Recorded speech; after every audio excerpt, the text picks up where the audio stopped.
حسن و حسین جن کی تربیت نبی کریم صلی اللہ علیہ وآلہ وسلم نے فرمائی ہے، جن کی تربیت حضرت علی رضی اللہ تعالیٰ عنہ نے فرمائی، فاطمہ الزہرا رضی اللہ تعالیٰ عنہ نے فرمائی۔ ایک مرتبہ حسن و حسین میں جھگڑا ہوتا ہے، جب بات حضرت فاطمہ رضی اللہ تعالیٰ عنہ تک پہنچتی ہے، دونوں کو بلایا، ان سے بات نہیں پوچھی کہ کیا بات ہے، کس بات سے جھگڑا ہوا ہے، جھگڑے کا آغاز کس نے کیا ہے، تم کیوں جھگڑتے ہو، کوئی بات نہیں کی، صرف ایک ہی بات کی، فرمایا اللہ کو روئے زمین پہ فساد کرنے والے پسند نہیں ہیں۔ اب دیکھیں یہ ہے اسلامی تربیت۔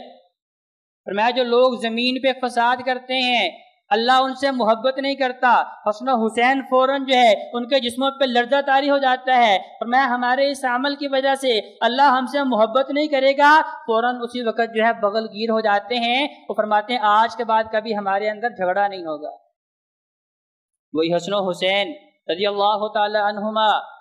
کہ جن سے نبی کریم صلی اللہ علیہ وآلہ وسلم محبت کرتے ہیں، صحابہ کرام بھی محبت فرماتے ہیں، جن کی تربیت نبی کریم صلی اللہ علیہ وآلہ وسلم نے کتنے خوبصورت انداز میں کی ہے۔ کبھی لوگوں کی اصلاح کے لیے تمہارے اندر اخلاق موجود ہونا چاہیے۔ جب آپ کے سامنے کوئی بندہ غلطی کرتا ہے آپ کو سیخ پا نہیں ہونا چاہیے، آپ کو غصے کا اظہار نہیں کرنا چاہیے، آپ کو ڈانٹ ڈپٹ نہیں کرنی چاہیے، بلکہ اصلاح کرنی چاہیے۔ کیسی اصلاح؟ جیسی حسن و حسین نے کی، کیونکہ انہوں نے تربیت کہاں سے حاصل کی؟ نبی کریم صلی اللہ علیہ وآلہ وسلم سے۔ کہ ایک بزرگ وضو کر رہے ہیں، اب انہیں وضو کرنا صحیح نہیں آتا، کبھی کوئی عزب دھوتے ہیں، کبھی کوئی عزب دھوتے ہیں، جو ترتیب نبی کریم صلی اللہ علیہ وآلہ وسلم نے صحابہ کرام کو سکھائی ہے وہ ترتیب موجود نہیں ہے۔ اب دونوں بڑے با اخلاق طریقے سے ان کے پاس آتے ہیں، کہتے ہیں بابا جی یہ میرا بھائی حسن ہے، میں اس کا چھوٹا بھائی حسین ہوں، یہ کہتا ہے کہ میرا وضو صحیح ہے، میں کہتا ہوں میرا وضو صحیح ہے، آپ ہم دونوں کا وضو دیکھیں اور اصلاح کر دیں، اگر اس کا وضو صحیح ہے تو مجھے بتا دیں، اگر میرا صحیح ہے اس کو بتا دیں۔ اب یکے بعد دیگرے دونوں وضو کرتے ہیں، بابا جی کو سمجھ آ گئی، کیونکہ بھائیو اصلاح اخلاق سے ہوتی ہے، اصلاح محبت سے ہوتی ہے، اصلاح دوسرے کو عزت و توقیر دینے سے ہوتی ہے، ایسے اصلاح نہیں ہوتی پہلے آپ ڈانٹ ڈپٹ کر دیں، بھری مجلس کے اندر رسوا کر دیں، اور پہلی دفعہ مسجد میں آئے ہو تمہیں نماز پڑھنی نہیں آتی، تمہیں وضو کرنا نہیں آتا، ساری زندگی تم نے گزار دی۔ بھائیو یہ انداز اگر اختیار کریں گے وہ بندہ دوبارہ کبھی بھی مسجد میں نہیں آئے گا۔ اب بابا جی نے دیکھا وضو تو حسن کا بھی ٹھیک ہے، وضو تو حسین کا بھی ٹھیک ہے رضی اللہ تعالی عنہما، کہا بیٹے وضو میرا ہی غلط تھا، تم دونوں کا وضو درست ہے اور صحیح ہے۔ ان سے اب اہل بیت سے محبت بھائیو عین ایمان ہے۔ اگر ہمارے دلوں میں ان کے لیے محبت موجود نہیں ہے،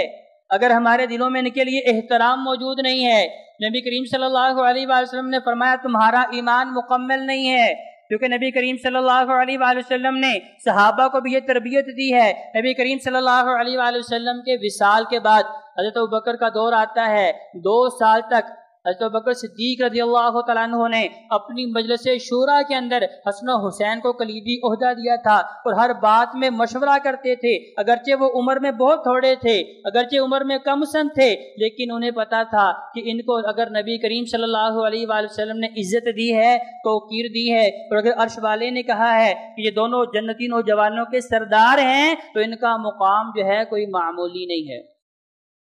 حضرت عمر فاروق رضی اللہ تعالیٰ عنہ جب ان کا دور آتا ہے، انہوں نے بھی اپنے زمانہ میں اپنی خلافت کے اندر دونوں کو بڑا مقام و مرتبہ دیا، ان کے مشورے کے مطابق جو ہے ہر کام کو سر انجام دیا کرتے تھے۔ اگر 1 2 3 دن تک حسن و حسین سے ملاقات نہ ہوتی، عمر فاروق خود چل کے جاتے، حالانکہ 22 لاکھ مربع میل کا حاکم ہے جس کے روب و دبدبے سے کیسر و کسریٰ تھر تھر کانپتا ہے، کسی کی جرت نہیں ہے عمر کے سامنے کھڑا ہو کے بات کر سکے، وہی عمر خود چل کے جاتے ہیں، حسن و حسین کے گھر جاتے ہیں، کہتے ہیں بیٹا کیا بات ہے، 2 3 دن گزر گئے ہیں آپ سے ملاقات نہیں ہوئی، کیا مسئلہ ہے، آپ ٹھیک تو ہیں، کوئی مسئلہ کوئی تکلیف ہو مجھے بتائیے میں حاضر ہوں۔ ایک مرتبہ ایسا ہوا 4 دن گزر گئے حسن و حسین سے ملاقات نہیں ہوئی، حضرت عمر فاروق خود جا کے دریافت کیا، حضرت حسین نے کہا امیر المومنین میں اور عبداللہ آپ کا بیٹا عبداللہ بن عمر ہم آئے تھے، لیکن آپ کے پاس کبار لوگ موجود تھے، آپ کسی مسئلے کے لیے جو ہے ان سے گفتگو کرنے میں محو گفتگو تھے، آپ مصروف تھے، عبداللہ واپس لوٹا، میں بھی واپس آ گیا۔ حضرت عمر فاروق فرمانے لگے، اے حسین،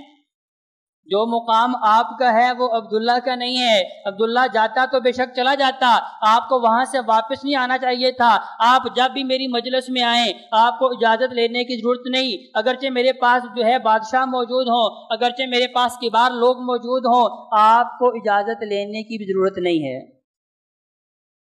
یہ مقام، یہ مرتبہ تو نبی کریم صلی اللہ علیہ وآلہ وسلم نے صحابہ کو بتایا،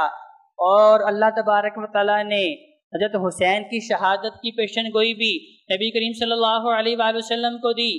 دو مختلف احادیث ہیں، ایک روایت ہے کہ ام سلمہ رضی اللہ تعالی عنہ نبی کریم صلی اللہ علیہ وآلہ وسلم کے پاس موجود ہیں، ایک ایسا فرشتہ آیا جن کے متعلق نبی علیہ السلام فرماتے ہیں اس سے پہلے وہ فرشتہ کبھی زمین پہ نہیں اترا، وہ دو پیغام لے کے آیا۔ پہلا پیغام فرمایا کہ آپ کے بیٹے حسن و حسین جو ہیں ان کے لیے اللہ نے جنت کی بشارت دی ہے، سجدہ شباب اہل الجنہ کہا ہے، نوجوانوں کا سردار کہا ہے، اور دوسری جو ہے پیشن گوئی یہ ہے کہ آپ کا بیٹا حسین جو حسن جو ہے وہ دو بڑے فریق کے اندر صلح کروائے گا، اور آپ کا چھوٹا بیٹا حسین جو ہے اسے ناحق طور پہ شہید کیا جائے گا۔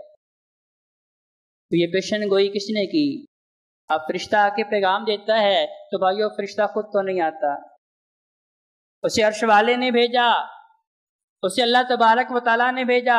اور نبی کریم صلی اللہ علیہ وآلہ وسلم اگر پیشن گوئی دے رہے ہیں تو آقا علیہ السلام یہ اپنی مرضی سے نہیں بتاتے، کیونکہ آقا علیہ السلام کے متعلق اللہ نے قرآن میں کیا کہا ہے کہ اللہ جب تک نہ بلائے نبی کی زبان حرکت میں نہیں آتی۔ وما ينطق عن الهوى ان هو الا وحی یوحى، تو گویا کہ حسن و حسین کا مقام وہ ہے جو کسی اور کے مقدر میں نہیں آیا، حسن و حسین کا رتبہ وہ ہے جو نبی کریم صلی اللہ علیہ وآلہ وسلم نے صحابہ کو بتایا اور سکھایا۔ اور ایک روایت میں ایسا بھی آتا ہے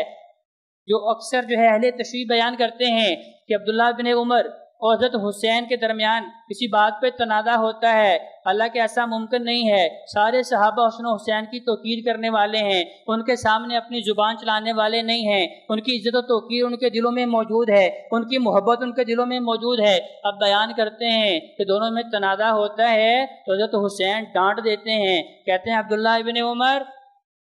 تم میرے غلام ہو اور تمہارا باپ میرے نانا کا غلام ہے، تم میں اتنی جرت کیسے ہوئی کہ تم میرے سامنے اونچی آواز سے بول رہے ہو؟ اب عبداللہ ابن عمر نے جا کے حضرت عمر فاروق رضی اللہ تعالیٰ عنہ کو بتایا کہ میرے اور حسین کے درمیان میں کسی بات پہ جھگڑا ہو گیا تو مجھے حسین نے یہ بات کہی ہے۔ حضرت عمر فاروق رضی اللہ تعالیٰ عنہ خود چل کے حسین کے پاس جاتے ہیں، پوچھتے ہیں حسین آپ نے یہ فرمایا ہے؟ کہا ہاں میں نے بالکل کہا ہے کہ عمر تو میرے نانا کا غلام ہے۔ کہا حسین ایک مرتبہ پھر فرما دیجئے۔ حسین پھر کہتے ہیں عمر میرے نانا کا غلام ہے۔ کہا حسین ایک مرتبہ پھر فرما دیجئے۔ 3 مرتبہ اس بات کی گواہی لینے کے بعد کہتے ہیں حسین حشر کے میدان میں بھی یہ گواہی دے دینا کہ عمر میرے نانا کا غلام ہے۔ تو بھائیو یہ مقام و مرتبے کی جو ترتیب نبی کریم صلی اللہ علیہ وآلہ وسلم نے رکھی ہے، اگر ایک کا مقام بیان کیا ہے تو دوسرے مقام پہ نبی علیہ السلام نے دوسری شخصیت کا بھی مقام بیان کیا ہے، تیسرے مقام پہ تیسری کی جو ہے شخصیت کو بھی بیان فرمایا ہے۔ لیکن ہمیں یہ اجازت نہیں ہے کہ ہم صحابہ کے جو ہے مقام و مرتبے کو اپنی مرضی سے ترتیب دیتے رہیں، کہیں وہ ادنا تھا، وہ اعلیٰ تھا، وہ کمتر تھا، وہ بہتر تھا۔ یہ ساری وہ عظیم شخصیات ہیں جن کے ایمان کی گارنٹیاں اللہ نے قرآن میں دی ہیں، جن کے جنتی ہونے کی گارنٹیاں اللہ نے قرآن میں دی ہیں، اور ان سے محبت کرنے کی تلقین جو ہے اللہ نے قرآن میں دی ہے، اور ان جیسا ایمان اختیار کرنے کا حکم اللہ نے مجھے اور آپ کو قرآن میں دیا ہے۔ لہذا کسی بھی صحابی کے متعلق جو ہے ہم زبان درازی نہیں کر سکتے۔ نبی علیہ السلام نے ارشاد فرمایا ہے اے لوگو وہ تم سے اتنے بہترین ہیں کہ اگر تم احد پہاڑ سونے کا بھی خرچ کر دو میرے صحابہ کے اعمال کے اجر و ثواب کو تم نہیں پہنچ سکتے۔ وہ کھجور کی گٹلیاں بھی خرچ کرتے ہیں، اللہ احد پہاڑ سے زیادہ اجر و ثواب دیتا ہے۔ ان کی چھوٹی چھوٹی ادائیں اللہ کو اتنی پسند آتی ہیں کہ وہ چلتے زمین پہ ہیں، چلنے کی آوازیں جنت میں سنائی دیتی ہیں، جن کے ہر عمل کے اوپر اللہ تبارک و تعالیٰ جنت کی نویدیں سناتا ہے۔ اللہ تبارک و تعالیٰ فرماتا ہے کہ آج کے بعد کوئی بھی نیکی نہ کرو، آپ کے لیے جہنم کے دروازے بند ہیں، آپ کے لیے جنت کے دروازے کھول دیے گئے ہیں۔ تو لہذا بھائیو، ان کے متعلق ہمیں زبان درازی کرنے کی قطعاً اجازت نہیں ہے۔ سارے صحابہ قابل احترام ہیں، سارے صحابہ قابل توقیر ہیں، سارے صحابہ کی محبت ہمارے دل میں ہونی چاہیے، اور سارے صحابہ وہ ہیں جن کے متعلق نبی علیہ السلام نے ارشاد فرمایا کہ میرے صحابہ کی مثال تو ستاروں کی مانند ہیں، جسے بھی پکڑیں گے آپ کو جنت تک لے جائیں گے۔ اللہ کے حضور دعا ہے کہ اللہ ہمیں صحیح معنوں میں قرآن اور نبی علیہ السلام کے فرمان کو پڑھنے کی، سمجھنے کی اور اس کے اوپر عمل کرنے کی توفیق عطا فرمائے۔ اقول قولی ھذا استغفر اللہ لی ولکم ولسائر المسلمین والمسلمات۔